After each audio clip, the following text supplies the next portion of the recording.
នេះគឺជាសន្តិសុខផ្ទះបាទអញ្ចឹងរាល់កដោទូចធំទាំងឡាយគឺអាស្រ័យនៅលើ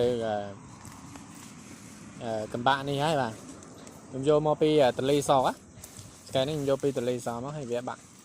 វាទូចវាត្រូវគេខាំបាក់ជើងតែវាឧស្សាហ៍មែនទេបាទនោះយកមកពីនឹងដែរហើយតែមានកដោគេថាកកាយតែខ្សោះដីអស់បងប្អូនចឹងថាស្កែវាមានពូជមានកំណើតរបស់វាចឹងកែខ្លះវាមានពូជមានកំណើតអីគេថា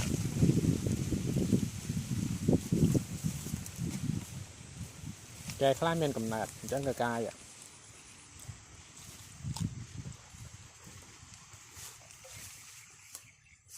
អញ្ចឹង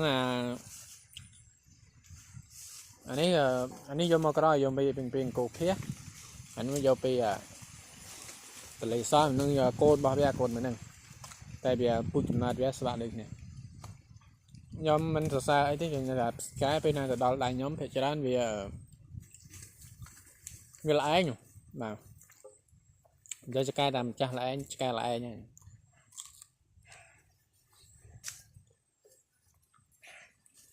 ចាំខ្ញុំដងទឹកចាក់បងប្អូនដងទឹកចាក់សិនឥឡូវនេះចាំខ្ញុំចាក់ទឹកហេះខ្ញុំចាក់ទឹកខ្ញុំចាក់ទឹកចូលមើលចេញអត់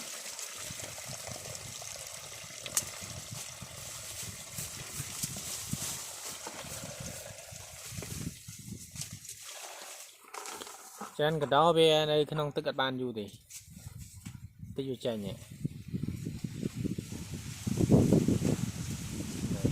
អត់គេចេញទេ